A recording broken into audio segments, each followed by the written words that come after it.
Okay, so I think we're live on that, and then now Live on Insta. it's not letting me click it. Usually takes a couple seconds and then it'll pull it up. All right, I think we're Like your good video should on load. Instagram as well. I'm just gonna go join on my personal. One viewer, yes. It's me. Is it Oh, live? it's just showing it's live. Oh, okay. Let me pull it up on my phone. Okay, pull up the chat, the comments. There we go. All right. Facebook is showing. Okay, I see HA live. Cool. Yeah, it's live on here. All right. Yeah, I see 6 people. 7 people on Instagram. Okay. I'm just gonna Okay, so nice. let's play this intro right quick and then we can get into it since we already got people on. All right.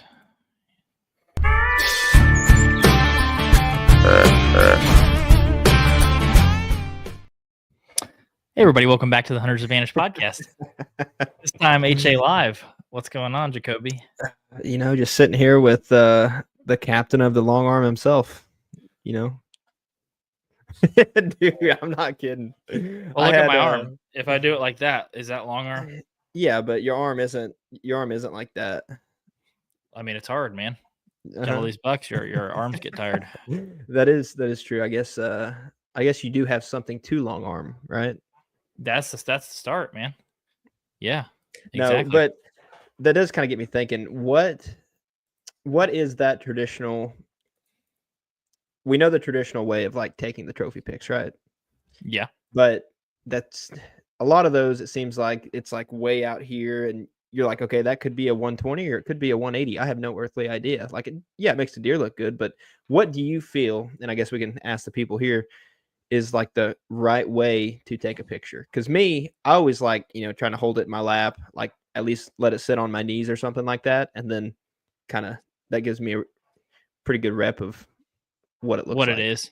Yeah. I don't know. Cause sometimes when you do that, if it's huge, it can look small. It's like, I think it's all angles. Like when, the only ones that I think are super distasteful are, when they take like this was the camera and my lens was the antlers, when they do this and the person's sitting like 10 feet behind the deer and the person looks about 1/8 the size of the buck.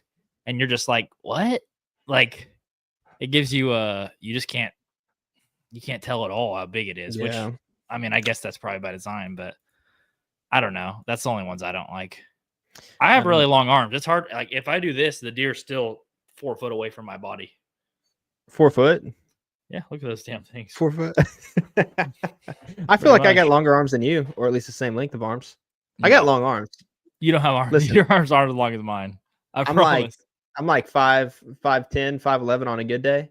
If your reach was as big as mine, that would be scary. Your arms would be like, dude, my knuckles already drag the floor. I don't know what you're talking about. Like an orangutan. Yeah, it's funny. I mean, do you hate those trophy photos that way? I don't know. Like, I don't really care, but it's just funny when I do see those pictures, and it's like, oh wow, his face looks, the size of his brow tine, and it's like that.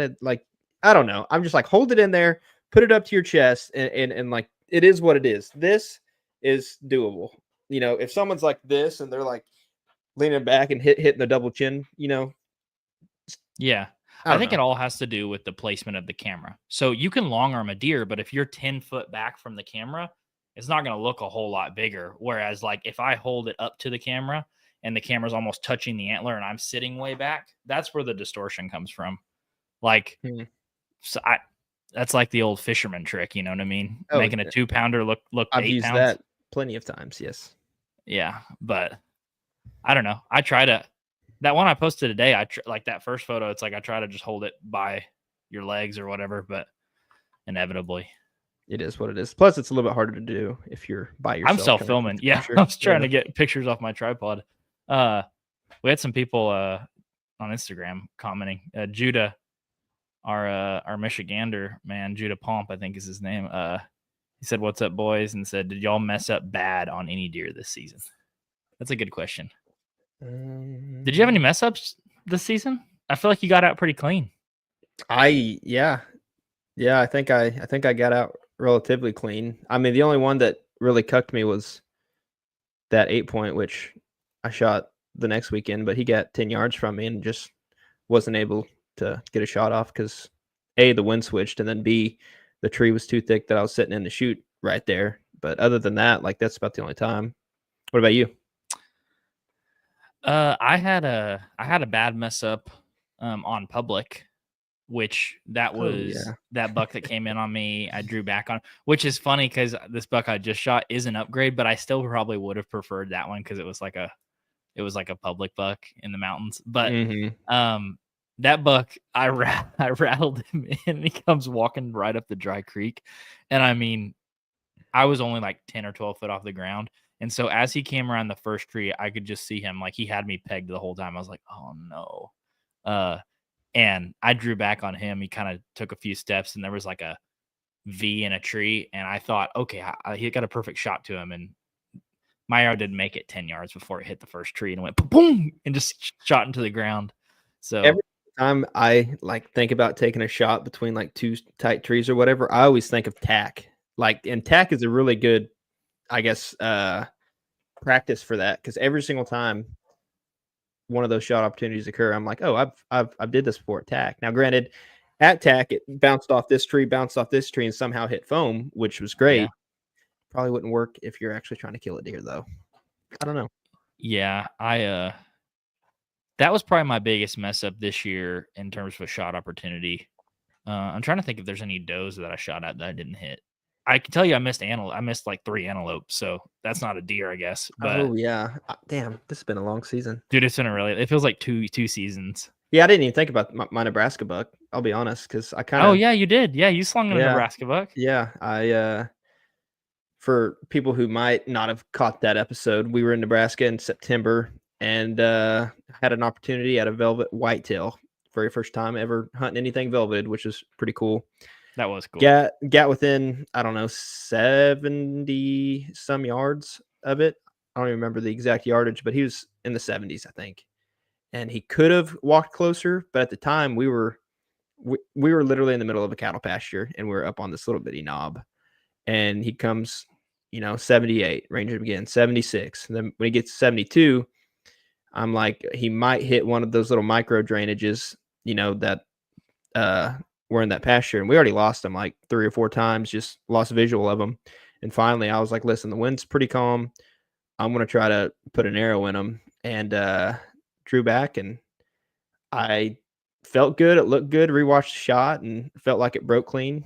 But I think it sailed right over his back. So, and again, that's I don't know. It's weird. Obviously, I didn't get the deer, but in my just thinking back on it, I really do think it was something to do with like the heavy arrow setup, where there's just not that much forgiveness.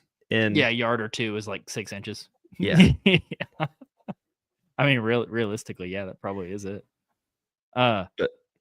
Chad Jones said on Instagram, he said, how people hold their deer doesn't matter to me, but what does bother me is when people take a picture with the rifle pointing at themselves. You see a lot of those, man.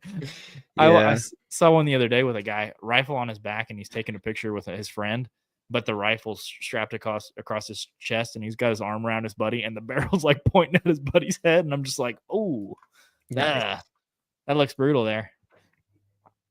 And then Judah said, love the lives. Thank you, sir. Got some from YouTube and Facebook coming in. So Zach Titus said, just got back from a piece of Northwest Oklahoma public. Well, how did that go, my friend? That's good hunting up there. And then, oh Lord, man, talk about pulling up a wound too soon, Clay. Clay Morris said, how was Kansas? Got my butt kicked in Kansas. I wish Carol was here to give you his part. But ate Subway 4 or 5 times, drove 300 or 400 miles in the truck. I'll tell you my favorite experience late season hunting in Kansas. It's the rifle season there, but I had a muzzleloader tag, so you can. What's up? Judah said they didn't see Explicit in Kansas. They didn't see she in Kansas is what he said on the live on Instagram. Because he messaged me about that.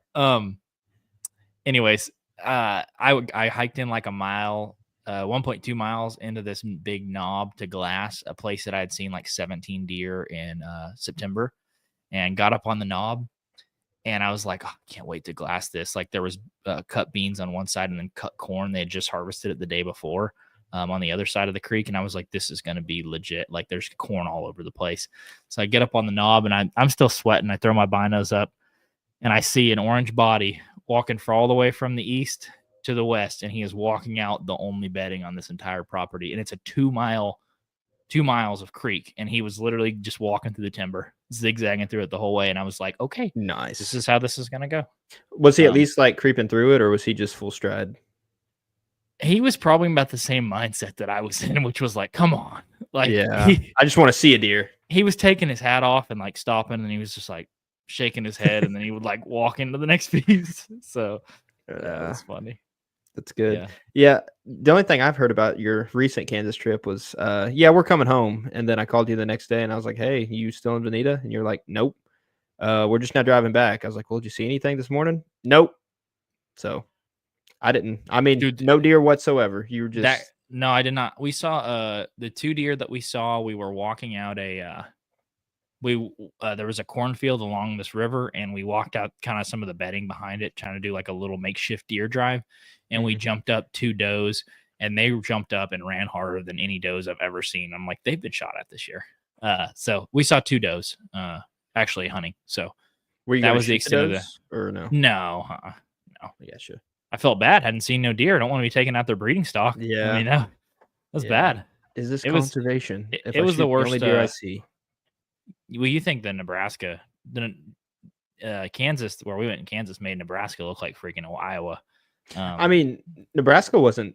It wasn't bad. Honestly, too bad, because the second time when you guys were in Kansas and me and Jesse went up there, we seen deer. Like we seen pretty good sign. I mean, tracks and all that stuff, and even on the little 2 tracks that we were driving up and down where we parked, our tire tracks would obviously be there. And then the next morning when we got there, there was already deer tracks and like on top of the tire tracks. So it's like they got a pretty good deer density. Now, granted, I don't know if any good bucks, but I mean, the deer were there and the turkeys. Well, we had a really good hunt in September when you shot at that velvet buck. Like we were in deer every day. So that was good. Matt Lewis got a question for you. Matt Lewis, what did your buck score? What do you think he scored? Spoon and Crockett. Yeah, spoon and Crockpot. Get it right. I don't know. His tines were good. I mean, I think he had probably decent mass. I mean, maybe a little bit below average mass, I would think. I mean, 3 and I think it's like 3 across the boards. Like he didn't have anything crazy, but broke eye guard. His beams were, what were they, like 19? No, they were 20 and a half. Okay. Well, Christy taped him out. So I taped him out before you got there. Well, what did you tape him out? A couple days before, and I got him at 121, and then you taped him out at 123. So if I would have shot him, it would have been 130. But I could probably take him to the right people and get him at least 140. So depends. It just depends who's scoring him. Yeah, no, but I think that's relatively close. Now, granted, I was being very hard on myself. Like I didn't give him 19-inch beams. I had like 17 and 18, and so that might have been the difference. So you disrespected him for what I mean, no, I'm not the best scorer, or I mean, I might be accurate, but I've never scored something and then compared it to an official score. So I don't know. I don't know how off I am. Yeah, but sum it up, he's low 120s. We'll give him that, but still a great late season buck for myself. Plus, I needed that carrot at the end of the stick. You know what I mean? Like again, hunting since September, it gets tough, and you're like, man, I want something to come home with. You know what I mean? Because trust me, I've did it before where, you just eat tag soup at the end of the year, and like it's fine, no big deal, but it definitely helps. Every now and then to take a buck. Well, and a mature deer too. That's that's just as important as the score, because that buck I shot yesterday, was it yesterday? 2 days ago. Tanner was like, yeah, that looked like just a regular Oklahoma 8-point. And I was like, yep, that's like a 120s 8-point. Like that's a 4 or 5 year old 8-point. Like that's what they are, dude. That's the typical nice buck that makes it to 4 or 5 years old. How old do you think my buck was? At least 4, maybe 5. Did you keep? We gave it to Jared, so we Yeah. didn't pull the jaw on that. At least 4. I didn't see it together though. I didn't see all I saw was the head. So. I mean, I was a little swayed because I've never seen a body that big up close before. Like Southwest Oklahoma and Southeast Oklahoma, those are 2 completely different animals. And that's the very first thing I noticed when I walked up on my buck was just that, like the head size. Like this dude had rolls on his forehead. And I was like, I've never seen that before in my life. Yeah. Yep. No. That was I think he's a mature buck. I think he's at least a 4-year-old. I think anything above that is just probably a guess. Here's another one. What do you got? Hold on. Before we get to that, I want to ask you, did you tape out your buck yet? I did. What did he score? I taped him on the tailgate in the rain, and I scored him at 123 and 6/8. 123. God, should have let that one walk, dude. Why are you shooting little deer like that? Typical Oklahoma 8-point. Hey, I'm right there with you. Yeah.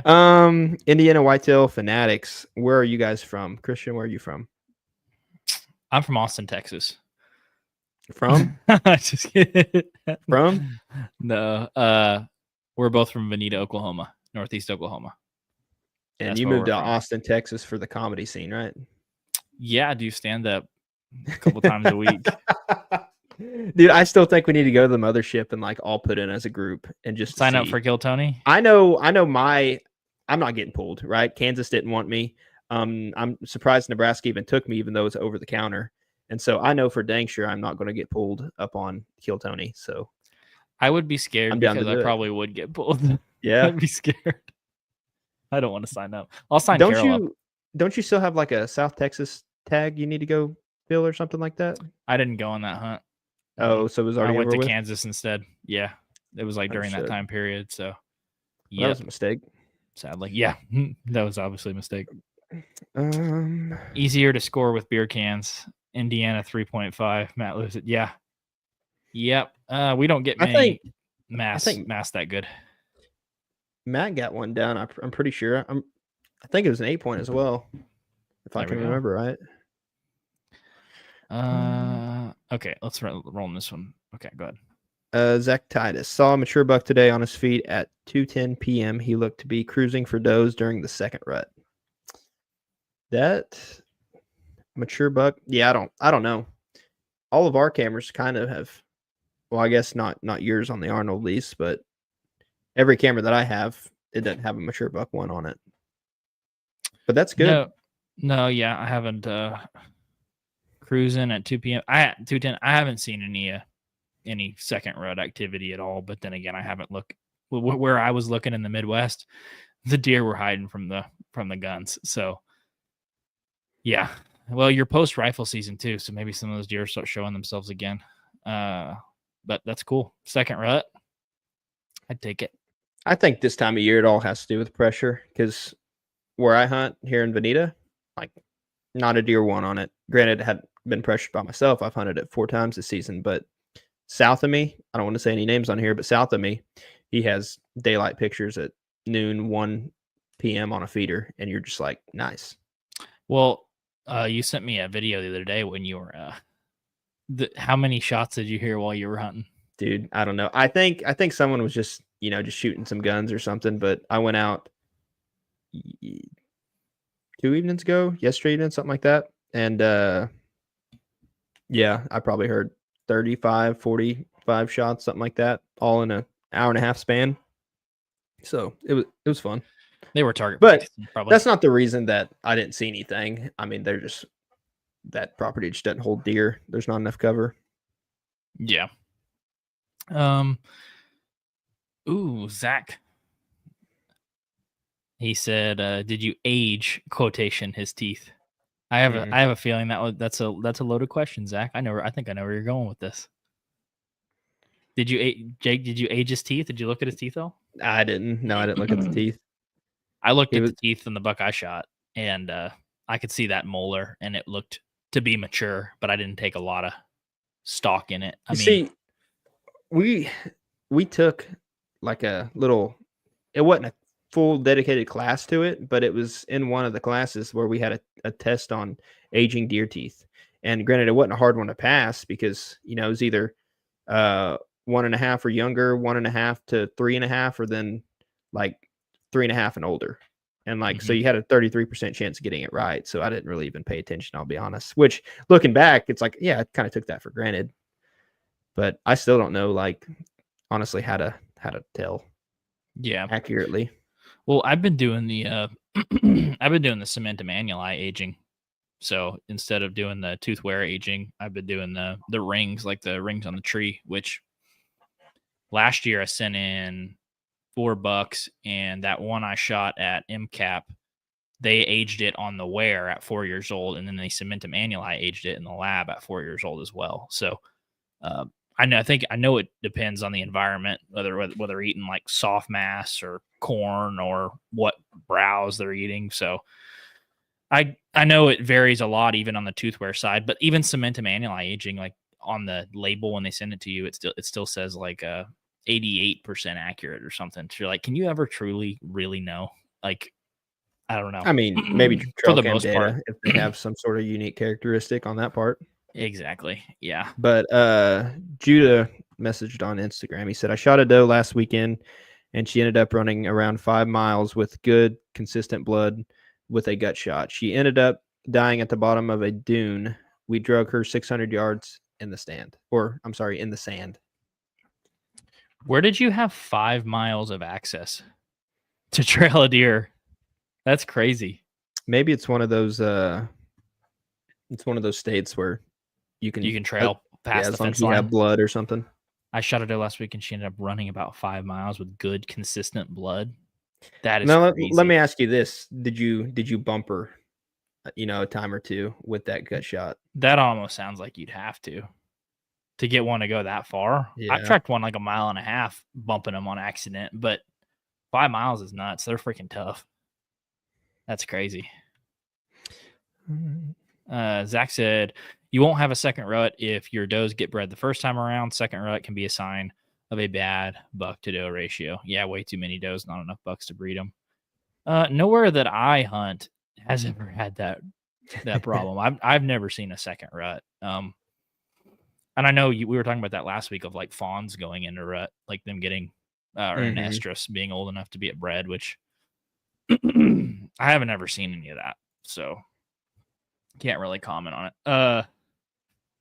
Judah said, ask for forgiveness, not permission. And then Mhm. he said, I didn't bump her once. Oh, well, I just kept running. Head of the holler said, Southern Ohio here. Do y'all get to hunt Southern Ohio any? If you have a good place, we for sure will hunt Southern Ohio. Would love to. Would The love to tag hunt there Southern Ohio. isn't very bad, is it? I want to say it's like 200 and something, maybe 300 tops. Buck and a doe or just one? Does not matter to me. If they're like, here's an extra doe tag, that's not gonna be the difference for me. All those freaking bucks getting killed out of Ohio, dude. The amount of 200s that you see coming out of Ohio is nuts.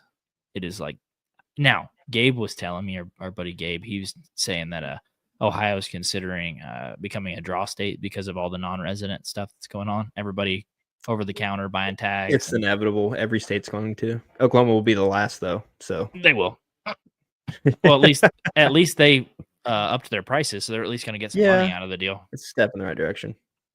Yeah, I would love to hunt Southern Ohio.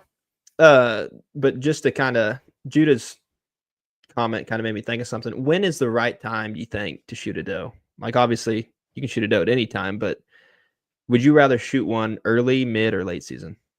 Early if it's possible, but usually still have a couple buck tags burning holes in your pocket Mm-hmm. in the early season. So it really depends. Like if you had if you had good access where you've got spots that isn't going to be like right up next to your buck bedding per se, I'd be really inclined to shoot a doe early season. But I typically don't unless I've shot a buck and I'm just still in the stand and one walks by. So I end up shooting does like typically in December, which you could say the does are bred, which it's like, well, we have a special doe day in December for the sake of killing does. So it's like, if you're going to be shooting does, yeah, it's just part of it in a sense. Yeah. So I don't know. I feel like I always get caught in the trap where it's like, you don't want to shoot a doe early season because you don't want to ruin your property, tracking it through the bedding or wherever it might run, and you might mess up your buck hunting. And then obviously in November, you're not going to shoot a doe just because something might be tailing her. And then in December, it's like, okay, I will shoot a doe, but at this point in the season, I don't even want to mess with it unless it's a giant buck. You know what I mean? Like gutting it, all the processing crap. Like, Oh, dude, I really enjoy late season doe hunting. Like, to me, the edge is taken off, and you're just like, well, I've went to Jared's place a couple times in the late season, and we've had Domageddon where I literally shot one year. I shot 2 does on January 14th. Like, it was that deep into the season, and it's fun to like go stack does because the only thing that sucks about does is cleaning them because you don't want to sit there and clean them. That's exactly what I mean, because it'll be like 20 degrees and you're like, you stick your hand in the cavity, you start gutting it and all that stuff. You're like, oh, it feels good. And then you take them out and you're like, you got icicles on your fingers and you're just like, oh yeah. ew. Well, but the thing is, you shoot 4, 5, 6 of them as a group of guys, and you get 2 or 3 dudes working on them. Like, some of them are hacking with a knife, some of them are quartering like with a saw. You get a group effort on killing does. It's really fun. Like, because me and Jared shot 3 or 4 in one sit. One time. Now that was fun. Yeah, it's fun. Like, it's really good practice too. Like, so technically, if like you wanted to shoot a deer in 2025 and start your 25 season off right, you can wait till January, do it like that. But do that. I really do enjoy shooting does, and I'd shoot them anytime, and especially on public, like our little rutcation trip that we go on every year. It's fun to shoot one of those. Like, you have a solo doe come in, you're like, I'm shooting this. You did it. You did it this year. No, I know I did it, but I gave it at least a good 30, 45 seconds of like looking behind them, because there's like a group of like 3 or 4 doe, and I've seen them before, like a few weeks before that. But I just did my due diligence. I was like, okay, no big boys following you. Closest one to me is going to get at least shot at, and one ended up walking 10 yards. Like, I don't mind shooting doe. I like it. I enjoy it. But there's a certain point where you're just like, like, you don't have any good bucks on camera, so you're going to go out there and just shoot a doe. It's like, yeah, I did that literally 2 days ago, but I didn't see a doe. But I don't know. That buck I shot yesterday, I had 7 bucks come in, and I was going in there. I was like, I hope I can shoot a buck or like 2 or 3 does. Did not have a single doe come in. I had 7 bucks come in. That's what's so weird about like different areas and different properties, because you went that morning and you seen 7 bucks, ended up shooting like a buck. I went there, then I went that evening just to try to shoot a doe or a pig, because we got a couple pigs coming in on camera. I didn't see even one doe, and I'm just like, this is awesome. So I love hunting. Access, baby. It's all access. Yeah. Zach said, "Evening, fellas. What's up, man? It's good to hear from you. I've been missing you on the lives. We haven't done one of these in a while, so it's good to see your face on here, man." Zachary, Hanky Hunts, as I call him. He said, "You can only know how old they are for sure if you are there when they are born." Yeah, exactly. Yeah, I think that's right. Oopsie. Zach said, "Y'all are putting this on when it's the season finale of Yellowstone." Sheesh, come on, man, just get you a cowboy hat. You'll be all right. It's trendy right now. Watch it later. That's what streaming's for, man. It's not like 2008 when like you missed your show and you're like, Mom, I'm missing it. We can't eat right now. That was terrible. That's what DVR was for. Oh, dude, we didn't have that. That was like extra for a long time to record your shows, and then it would fill up. All your storage would fill up. Yeah, I remember that. And then you're like, I'm deleting your shows. You already watched it. That's funny. What else we got here? Let's look on. Okay, so Indiana Whitetail Fanatics. I like their logo. That double drop time with stickers everywhere. That's sick. If you guys had to move out of state you're currently living in and move to a different state specifically based on deer hunting, which state would you choose? Huh. What do you think, Jake? Oh, sorry, I was on Instagram. What was that? If you had to move out of state from a state you currently live in to a state specifically based on deer hunting, which state would you choose? You see, I don't know. For sure the Midwest, obviously, but I think I would have to do a little bit more research on that because I've only hunted out of the Midwest, like Illinois, Iowa, Ohio. I've only hunted Kansas, Mhm. so I don't really. I'd be pretty biased if I just said Kansas because one of them might be better. So I don't know. As of right now, I mean, I think Kansas would be my best bet because you're still super centralized within the United States. Like that's why I like where I live right now is because I got Kansas not even an hour away from me. I got Missouri not even an hour away from me. I can be in Arkansas. Like Southeast Colorado's like 5.5, 6.5 hours away. Like it's pretty centralized. So I don't know. I take that for a lot as well, rather than just like a $1 a year type of state. Specifically, well, Kansas is a $1, so Yeah, that's that's what I mean. um different states specifically based on deer hunting. Just for deer hunting, I would probably say Iowa. One, you can shoot multiple bucks. That's good. They're very non-resident. They're anti-non-resident in a sense. Maybe they're anti, maybe they're not, but it's very hard to draw a tag. So there's not a, and you can get the landowner thing where if you own land, you can also shoot a buck. I don't know what the threshold is, but you can shoot up to 3 bucks in Iowa, and I think they have the best soil in the country, biggest. Or Ohio. Ohio would be another one.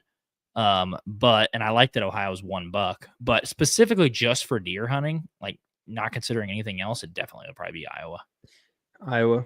like southern Iowa. Yeah, I think you'd have to. That's what I would think. Yeah, there's quite a few people that we know that are from Iowa, and their trail cam pictures are retarded. They should shoot the big one. They are. It's like, Okay, wow, you have 3 of these on camera, and those are the biggest trail cam photos I've ever seen in my life. This is awesome. I know it's silly. Brandon Barlow said you can measure tracks using my 70 rule. I don't know exactly what that is, but feel free to comment what it is. I hunt 05. So Gabe said these guys are clueless. I never claimed to not be clueless, Gabe. What else we got? Mason B43. I know that guy. What an outstanding 2024 season the Hunter's Advantage had. Christian's brother Mason is the big dog. Maybe. Okay. Brandon Barlow said you can measure the fawn's tracks and compare to the doe, mathematically giving a birth date using my 70 rule. I don't know exactly how you do that. Measure mathematics. Yeah, but like I see what he's saying, but then it's like, okay, how do you match those tracks with different doe and fawns? They have to be next to each other. They Yeah, have to be right next to each other. Gabe said Ohio all day. Yeah, dude, that'd be tough to beat. He said, I think Ohio has overall bigger deer than Iowa. Gabe said that? Yeah. I mean, it's really kind of hard to argue because I've just seen so many Ohio. 200. Yeah, but I think he's also kind of biased. Well, he's definitely biased. Yeah, but also, Gabe, don't be arguing for your state unless you want people to come there. And just be like, no, Iowa's way better, man. It's 100% better. Oh yeah, you're putting that one up. Oh, there we go. We got a clicking battle. Taylor said, looking good, Christian. Thank you, sir. What about Jake? Don't leave him out. Dude, I always look good. So that's just a given. You didn't have to say it. Head of the Holler would love to invite y'all, but I've been chasing the neighbors out of my 115 acres for the last 10 years. That sucks. Well, it sounds like you've already got a problem. Let us help you. Yeah, if you really want to like prove a point to the neighbors, just let a couple outer staters come in and shoot the big ones out there. Exactly. You won't have to worry about the neighbors chase anything if you let other people shoot big ones. 115 acres in southern Ohio, you're probably doing all right too. Okay, God, Zach's putting us. Yeah, this is bad. All right, you know what this means? Oh, I understand. Mary kill. Yep. Hunter, no, can't do that. Can't do that, dude. Zachary. Zach, my wife is 7 months pregnant. I'd like to stay alive. I'm good. No, thanks. God. Zach's watching Yellowstone. There's too many pretty ladies in a cowboy hat right now. He's got his mind in the gutter. Oh, dude, that's funny. Indiana Whitetail Fanatic said, thanks for replying. I personally feel like Ohio is a bit of a sleeper state. I would pick Ohio. And speaking of Ohio, what did you guys think of the new information released on CJ Alexander ordeal? Go ahead, Jake. What do you think? I mean, I think you're the one that made a video on this, dude, and then so I don't know. Oh, yeah, dude, that was almost a year ago. Yeah. I mean, the new information is that he was lying and got smacked. Like, there's not a whole lot to it. I mean, I think they did a pretty good job. I read the article. I mean, it was weird. It was either, so one article I read was like 180 days in jail. The other one was like 90 days in jail, but he could be sentenced to 180 and then only have to serve 90 of those days. Maybe that was the case as well. But then he has to pay like, I think it was 40 some $1,000 of restitution. And then he has to write an apology to everybody involved. Like, I guess the people who potentially was trying to advertise his buck or trying to buy his antlers from him or whatever. I think he had to write a written apology to all that. And then he has to do, I think, so many years of community service or community. I don't know. It was a weird, like, community service type thing. But there was like a program or something, I think. Yeah. Yeah. I mean, but grand scheme, I mean, it sucks, right? Like, that was a free range deer that I don't think grew up in a high fence. It looked like it was, but someone else had the opportunity to kill that deer, and it would have been the biggest deer in the state of Ohio. Was that right? I think so. I don't know the net. I know it grossed like almost 240. So yeah, it's just a shame. It's a monster. Yeah, it just sucks. It sucks all around. But I mean, hey, shout out to Ohio Parks and Wildlife or DNR, whatever it is. But looking back, like we had them on twice, right? Just once. Oh no, okay, yeah, we had them on once, and looking back, it's like, oh man, we should have known. Maybe we should have grilled them a little harder because we had our suspicions in a way, but at the same time, it's like, hey, we don't know exactly what happened either, and nobody as a human being, it's like you want to give someone the benefit of the doubt, right?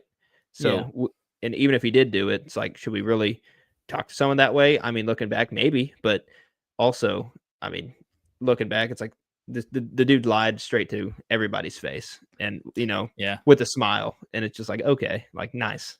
There was a lot of comments recently on that podcast that we did with him, being like, "See, I knew this whole time," and you're like, "Cool, I'm with you."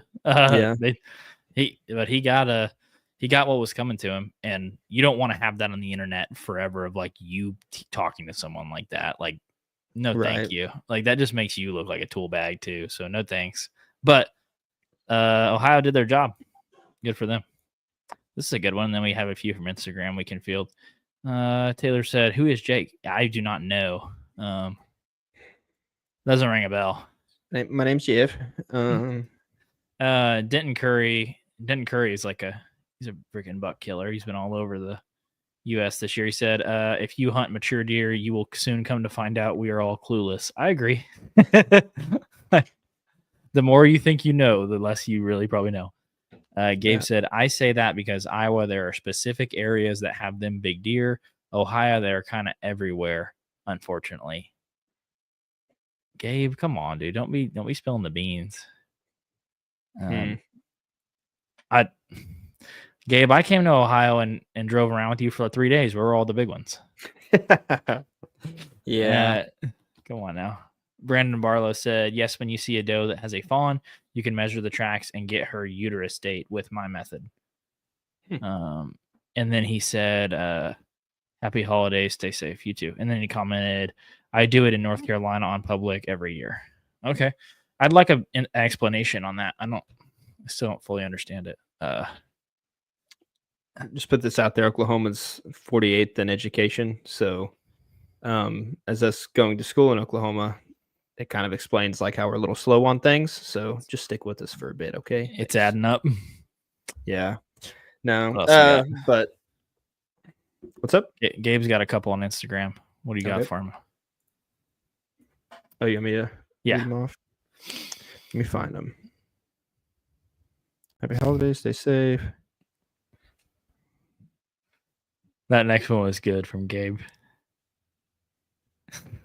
He He swore swore on on his. his kid's life it wasn't poached. Well, Yeah, I mean, yeah, I don't know. that's dark. This, Oh, he's yeah. talking about the deer in Ohio. They scared of me. Yeah, they're not scared of me, dude. I guarantee you.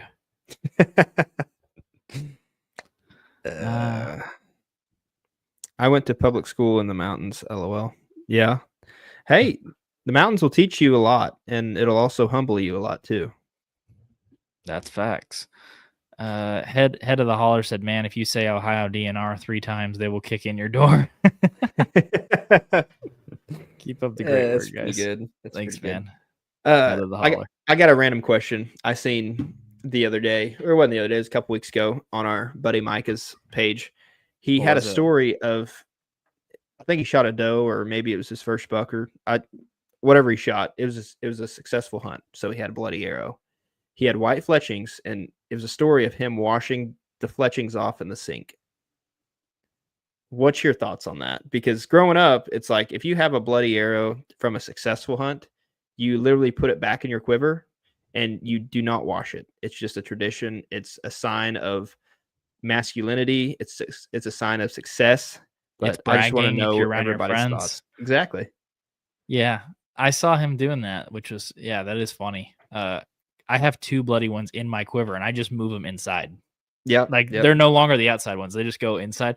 And my goal is to fill them all up with blood. I've actually used a bloody one before, like had to shoot a deer a couple times, and I'm like, grab a bloody one. I'm like, it's got to be used again, and draw back. And I mean, I use them. I literally leave them in there, and the thing that washes them is like if I go hunting, it rains. That's it. Like it's just is that what you do?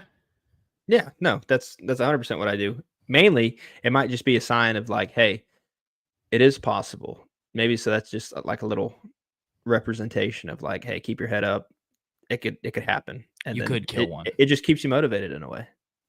Yeah, Gabe said, I personally retire every arrow I shoot, I tag one with. Nah, man. I can't do that. That gets too expensive. That's dude, that's like $20. Even the broadhead too. I don't know about the broadhead.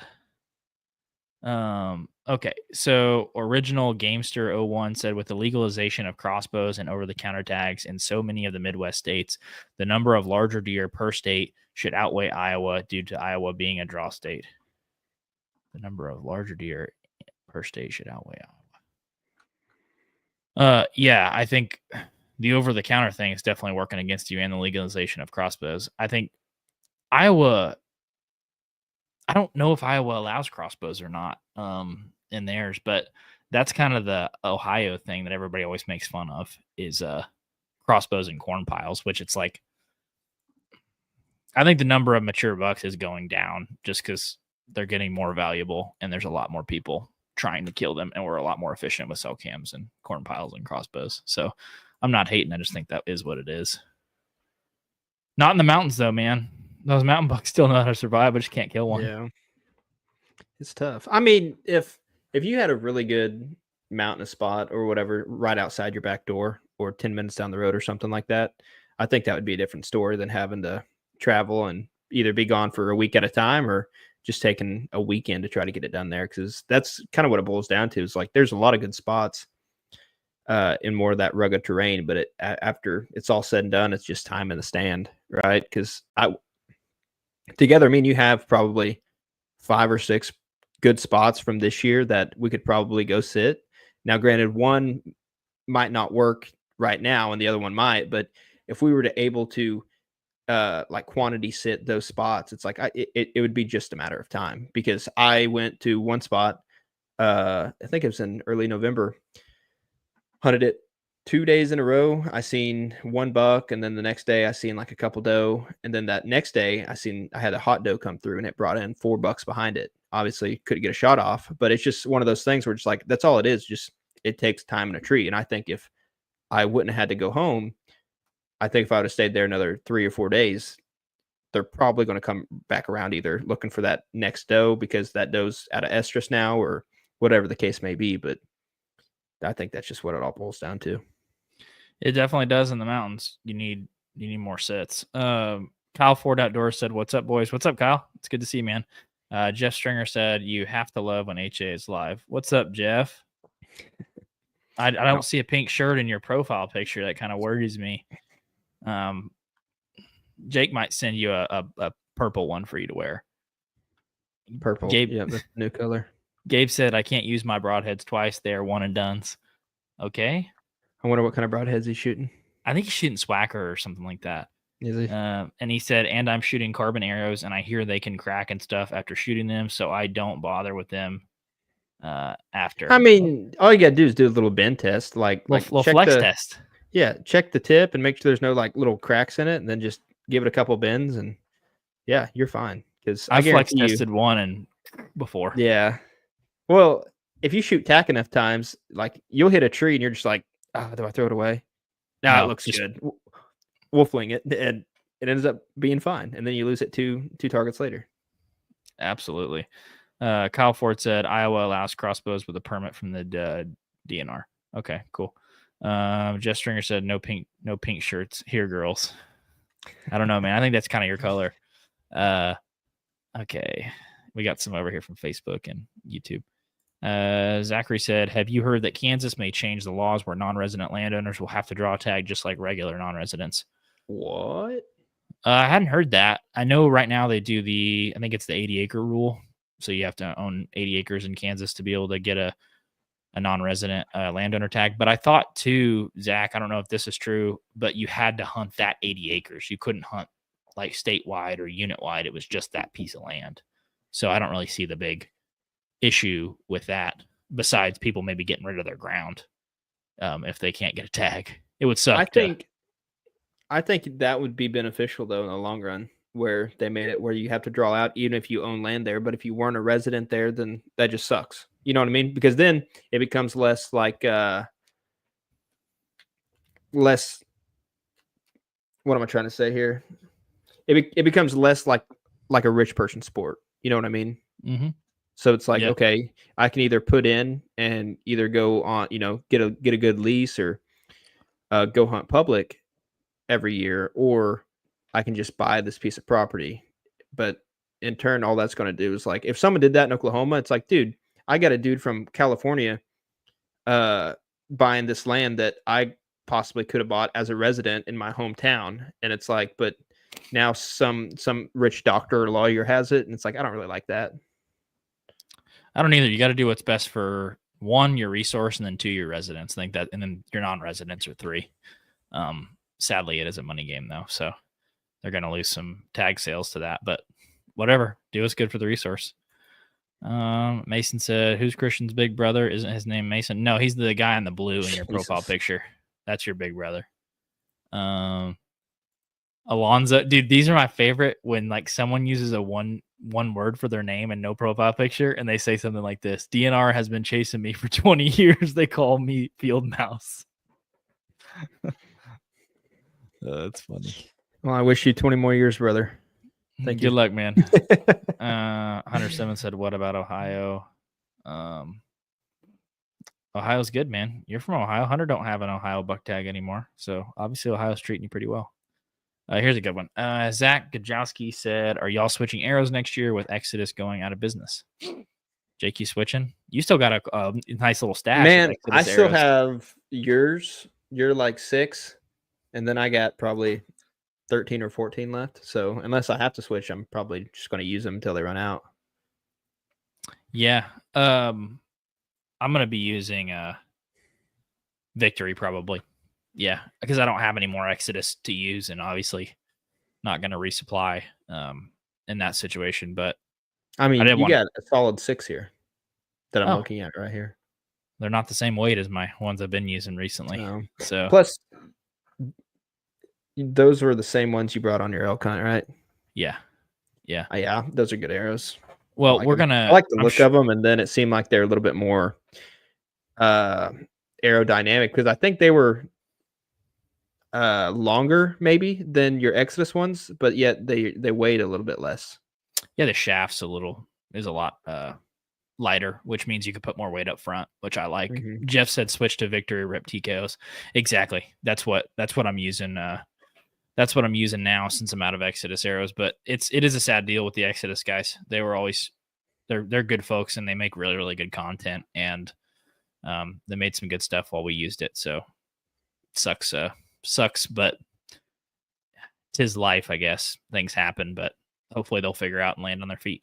I wonder if they're going to keep their content side. Surely. They should. I mean, they have I don't know all the circumstances and like what they can keep and what they can't, but like, yeah, surely they wouldn't have to dissolve like their whole YouTube page and all that crap, right?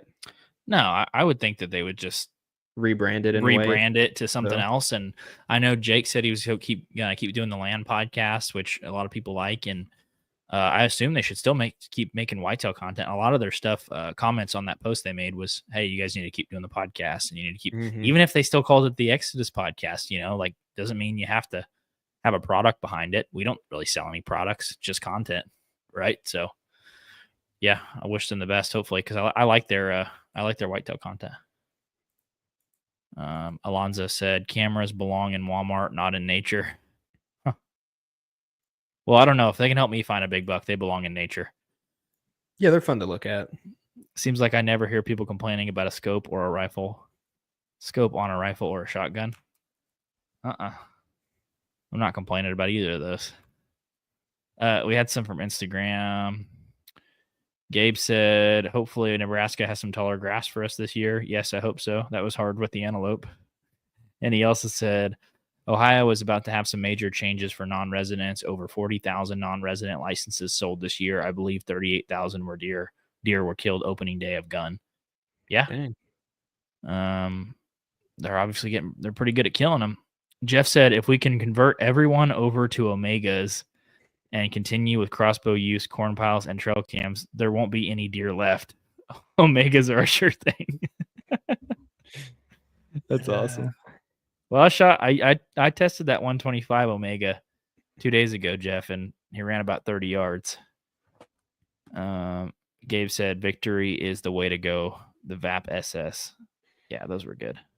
Did you get a full pass through on that? Because I know. Oh my gosh, yeah. Because the picture, there was a wound right here and then a wound like maybe 6 inches back. Oh, it was in the armpit. The 6-inch back was the entry, and then it came out the armpit on the other side. So quartered away a bit. That was one of those situations where you shoot the deer and you're just like, all right, let me just crawl down and go get him. Like you just hit him and you're like, yeah, he ain't going nowhere. I didn't blood trail. I looked around a cedar tree. I was like, oh, there he is. And I just walked over there to him. So that is one thing with like expandables, and I know my my data that I've collected is a very small sample size, right? But if I've ever shot a slightly quartered away deer with the whitetail specials, which Grim Reaper whitetail specials for an expandable, I think those are some really good ones. But every single time I would take like a quartered away shot, it was almost like you're shooting that thing into like an old target bag. Yeah, exactly. And it just kind of stopped like halfway through. And then you'd just be like, oh, but again, with a good fixed blade, it's like it just zips through and you're just like, oh, did I hit it? And it's like, oh yeah, you did. It just went through. That happened on both those bucks I shot with those Omegas this year. It was like, okay, I'm just gonna crawl down and go get them. Like you hit them right. You're just like, one was quartering through the front shoulder, shot that elk through the shoulder, and then shot this one quartering away, full pass through. He ran 30 and fell over. So I was like, okay, cool. Like, yeah, no blood trail needed. I was thinking about that elk hunt the other day. I forget which podcast I was listening to. It was the Cam Hanes one. He had Joe Rogan and Adam Greentree on. Yeah, and Adam was talking about that thunk of whenever a broadhead or an arrow enters the chest cavity of an elk, and just how unique that sound is. And I immediately was like, yeah, like I've only seen one elk get shot, but I was 10 yards. I mean, we were both 15 yards away from the elk you shot on the first one. It was probably 25, something like that. Yeah, but still, the whack, as soon as you hear that, you're like, that's a dead animal. It's magical. Dude, it was. It's a good sound. I'm ready for that video to come out. That'll be a good video. Jeff said, Jake, expandable ? That's like kissing your sister. Well, that's funny. I used that when I was wearing my pink shirt in Nebraska. Hunter, he said, nah, you were talking crap out of Ohio. And he said, he said, that's why we shoot BPA. Yeah, you're right, Hunter. Heck yeah. This is a funny one. Peyton Carroll. Funny, Peyton, you can't jump on the live to join us, but you can be a commenter. That's funny. I'm at a Christian, birthday. how was your Kansas trip that you just got back from? I don't know, Peyton. How was your Kansas trip that you just got back from? Be honest. Did y'all sleep in any mornings where you're just like, nah, I'm good? I mean, we drove around looking for deer every morning. Really? Yeah. No luck. So should have. Yeah, we should have slept in till 10. Okay. Zach said the reasoning for that proposal is because people aren't managing their properties, letting them grow, and taking land out of ag production. Interesting. Okay, not manage them for trophies, I'm assuming is what you mean. Not managing the land for bigger deer. I've heard some people talk recently on some podcasts about what's like Kansas used to be compared to what it is now. And apparently it was just the age class is all shot out because it's so popular, which I don't know if that's true or not. It's hard to paint with a broad stroke, but it's interesting to think about. Here's a good one for you, Jake. Zach Gajowski said, where are y'all headed next year? Kansas, New Mexico, maybe? Question mark. Both would be great. So I think what we're wanting to do is try to nab one out-of-state whitetail hunt a year, and then whether that be every year, that'd be awesome. Or until we go full time. Yes. Yeah.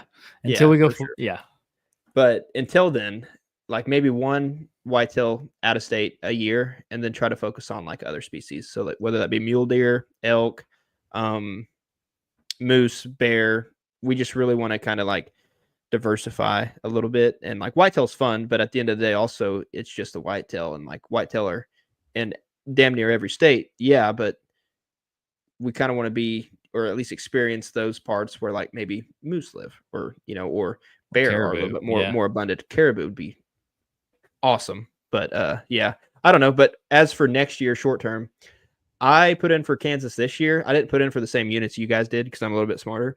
But I didn't draw out. But I'm pretty much a shoe-in for Kansas next year, and then definitely try to put in for New Mexico. Probably won't draw out for that, but Christian will probably will. Yeah.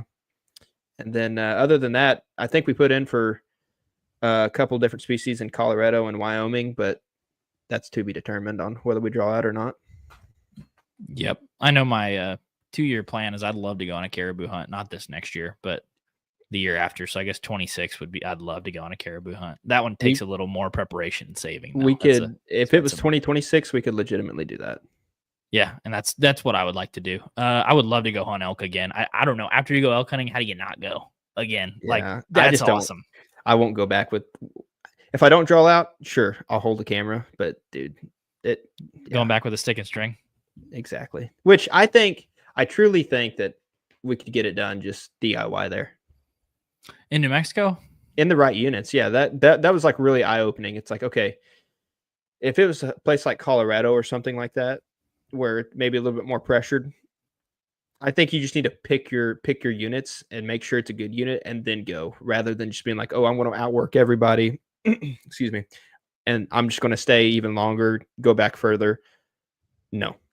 Like all that does is probably waste your money and waste a lot of time and even more energy. And I don't want to sound like a sissy, but just after seeing good hunting ground and then bad hunting ground, because we went to Colorado before for elk, the only elk we seen was on private driving by. Yeah. Versus New Mexico. And it's like, we're not anywhere special. We're 100 yards from the road right here, and we're seeing droppings, tracks and everything else. And it's like, we're hearing them. And I don't know. It's just. Oh, Jake's camera's gone. I think he overheated. I did. Give me a second. Oh man, he overheated. He's letting you guys down. But I agree with you on the. Finish my thought on that. I agree with you. It's good ground, man. Good access, good units. It just really helps. It just helps round out the experience where you're hunting less pressured animals in a sense. So I get what you're saying. Alonzo said, I've been around a long time in Michigan. I can be a smart A. Things I've seen so much on deer herd in I've seen so much on the deer herd in mid Michigan. In the mid 70s, I would see 100 does on opening weekend, maybe one spike. Yeah, I'd say your buck to doe ratio is kind of off if you're seeing 100 does. Garrett Sutton said, my wife got her first bow kill this evening. Feel free to give her a shout out, y'all. Well, congratulations, Garrett. I don't know what your wife's name is, but that's awesome. But you kind of messed up on that one because now you got a wife that likes to hunt, and she's going to be shooting a big buck if you have one show up. That's a pro and a con. It's like taking your kids hunting, man. You want to get them involved in it, but then they're wanting to shoot all your bucks. I'm fixing to learn about that. See what else we got. Head of the holler. We have seen that corn piles spook bigger bucks in Ohio. What are your thoughts? I don't know. I think it's all about the culture of your deer herd. If there's something negative associated with the corn pile, like deer getting shot off of it, and a 2-year-old sees another buck get shot off it, yeah, is he going to be wary when he sees the next one? Yeah, but I think it's the same thing with feeders. Jake has some feeders in the timber up in northeast Oklahoma, and the deer blow at the thought of the feeder. Whereas, some of the western Oklahoma places where the deer are more used to that, it's not a big deal. Can you hear me now? Yeah. No, just touch on that. I think corn piles honestly are better than feeders around these parts, just because I think they are smart enough to associate, death with something that spins and spits out corn. And makes noise. Yeah. That too. So I don't know. I think I've gotten better pictures on corn pile, but the only con of that is if you have any coons or crows or anything else, they'll just sit there and eat that corn until it's gone. So you're in there 4 or 5 times more often just trying to keep corn in there than a feeder. So I just said screw it and let it spin 2 seconds at a time, and whatever comes in, comes in. I agree with you. Alonzo said the scope thing. He said some complain about crossbows. I don't get it. Or a pile of corn, but cameras are okay. I can walk just about anywhere and find a big buck bed. Not knocking you, but ... Oh, I see. I see what you're saying. Some just live 24/7, 365 in the deer's mind, just never stop for long. Too much scent. Try creeping in a half hour before he moved into the bed. I'm with you on the scope crossbow thing. Like, at the end of the day, who cares as long as there's enough deer for people to hunt. This one's for you, Jake. I don't think this one's mine. He's probably talking about your little scrawny left arm right there. No, I think he's talking about your lower back. Hunter Simmons said, "What does your tramp stamp say?" It says cooter shooter. That's what it says, but that's kind of an inside joke, so never mind. There we go. Zach says, "Do y'all put in for all the hunts in Oklahoma: deer, elk, antelope, and turkey?" Christy? I do. Yeah, absolutely. I think I have 7 or 8 elk points. You don't put in for turkey, neither do I. But I do. Yeah, I have 4 turkey points. Put in for turkey? Ooh. Just to get the points. I mean, yeah. Antelope, yes, I think I have the similar on the antelope, 7 or 8 points. And then deer, I only have 1 point because I drew MCAP a couple years, or not this year, but last year. Yeah. So, yeah, we put in for all of them. Yeah. At least we tried to. There's some Instagram ones. Okay. We're going to put that one back here in a minute. Lance Brown said, I started using the Silver Flames from Grizzly Stick. Big fan of them for sure. I think that's a fixed blade. Gabe said, I like my bucks with milk on them lips still. There you go. Hunter Williamson said, does Jake ever get upset with all the big deer Christian shoots? I don't know. Jake, what do you think? There's a little bit of FOMO every now and then, but for the most part, like, you just got to understand Christian's Captain Longarm over here, like we discussed at the beginning of the podcast. big is a relative term too, man. Caleb Williams said, are y'all putting in for MCAP again? It was a tough year. So Caleb actually shot a deer at MCAP this year and sent us a picture. Nice. I think it was his first recurve deer. But yeah, we put in as a group last year. And one of our buddies had like 5 or 6 points, and you had what, 2? I have 2 or 3. Okay, and I had 0, so I probably you brought our average down. Yep. But yeah, we're gonna keep trying. So if you had 6 or more points, because like I would rather go in as a group and like have a good time than just be a solo dolo there and just, I don't know, be by yourself. I don't know. I did it as a solo, slept in the bed of my truck, and like literally 30% of the people were gone Saturday evening because it rained and everybody was like, screw this, and they went home. And I had an awesome time because there's 200 people there on the weekend. So like, you're never really alone. Like, you're hanging out, meeting people, eating, like, but it would be fun with your close group of friends. Like, there was a lot of 3 and 4 groups that like had a good time. So But I still had a Yeah. good time. But it worked out for me, so I'm biased. Yeah, no, it'd be a good time, but I think it'd be even better time with like people you actually want to hunt with. Yeah. Gabe said, when can you start putting in for all the 2025, 2026? Probably. Usually April. Well, for the Western stuff, like there's stuff that starts in January. Mm. And he said, if you, this is a funny comment. Gabe said, if you hunt with your crossbow and you're able-bodied person, you have a big lady part and you're lazy to put in the work to hunt with a bow, it's pretty simple coming from a past crossbow hunter. So Gabe's a convert. Gabe's saying he used to be a lady. And he's not Okay. anymore. So he's trans. Dude, Gabe, that was a stern. I'm glad I read a couple words ahead before I was talking, or you would have got me. Oh, that's funny. And then Caleb Williams on Instagram said it took 7 points for me to draw by myself. I'm looking for a group next year who's got points. Yeah, you're in the same boat I'm in, man. yeah. Good luck. Okay, here you go. What do you got, Jake? Zach says 150 class buck at 30 yards, split second decision. Do you take a frontal shot if that's all you're presented with, or hold off? This has happened to me, and I am almost rethinking my decision to not shoot.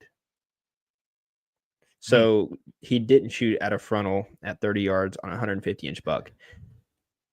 This is tough because just spitballing here, if it was like a private land scenario where you felt relatively comfortable that, hey, this deer, I'm going to get another crack at this deer, I would say just do what you feel in that moment. Like if you're like, oh, I can probably get it done later, or maybe he'll give me a better shot, hold off. But if it's a random buck, maybe heart of the rut, and it's like never seen this buck before, probably never see him again, or maybe you're on public, same scenario. I'm shooting. I mean, 150-inch buck, like that's a big buck, and That's a big one. 30 yards frontal, that's like out there for a frontal shot, but I don't know. I think I'd still take a stab at it. What about you? It's definitely doable. I think it's gonna depend on the individual. It would totally depend on that situation. Like on a man, that's tough. We're not here about individuals like generalities. We're here for I don't know. Like it would depend on the day and how the deer's acting. Like if he just walked in and stopped and maybe turned his head and was like looking in another direction, yeah, I probably would. But not if like he's running in and he pauses and he's like mad dogging me. No, probably not, because you're probably gonna end up shooting him in the neck. Flanking him. So it just depends on the demeanor of the deer. Yeah, if he was like stone cold looking the other way, but was open right there, yeah, I probably would. But I've also still never taken a frontal shot on a deer, so it's hard to say. I have. On a doe like 2018 down on. Did it work? So 2 doe came in. I shot one that was to my left, and then the one to the right was just sitting there like looking like what's going on, and she was looking directly at me. And I shot and I punched the tar out of that trigger, but right then she went to turn and bound off, and I ended up flanking her in the rear because she spun. Oh, never found her. There you go, Zach. Lesson learned. That's your answer. that was a 150-inch deer. Yeah, that would have sucked. So I don't even know how to say this name. Tamati Panu said greetings from New Zealand. That's sick. That looks like a monster lobster that he's holding in his hand. Either that or the world's scariest red spider. That's disgusting if it's a spider. But that's cool. New Zealand. Yeah, I think that's a new one for us. I haven't heard that before. Thank you for watching. Thanks for joining. Yeah. Alonzo said oh, hey, we already read that one. Taylor Smith said Jake looks better that way. Oh, with your camera off. Yeah. I jumped on their live and I said the same thing when his camera acted up. That's funny. Zachary said, I changed my feeder to go off one time a day at noon because of the deer being wary. Yeah, probably not a bad idea. I think it really just depends on your deer herd. This is a good one. Record Mark holder. St. Martin II. What's up, guys? I'm checking in with my oldest son, Mark Richard St. Martin III. Dude, that's sick. New world record holder for the longest name. Keep it up, guys. Oh, I love it. Dude, that's awesome. Your son, man, that's so awesome. Your son's keeping the legacy alive, dude. if you have another son, please name him the same name and then make him the fourth. That way you have another world record holder. Here you go, Jake. Oh, sorry. You got My son asks, how many deer have you shot total? So how many deer have you shot this year? Is he talking about like this year or forever? I took that as like forever. This year, Yeah, just go this year, and I've then shot 4 this year, 4 deer, and then an elk. Is an elk a deer? Technically, they're venison. it is a deer. It is a deer. Okay, so I shot 5 deer this year. Total, I actually did this. So Oklahoma started their e-check in like, I don't know, 2010, somewhere in there. Had to be somewhere around the rise of smartphones. But you can easily swipe through all your kills, and I've done that before just to like see what the They're not oldest one kills. They're harvest reports. harvest. Sorry about that. Get it right.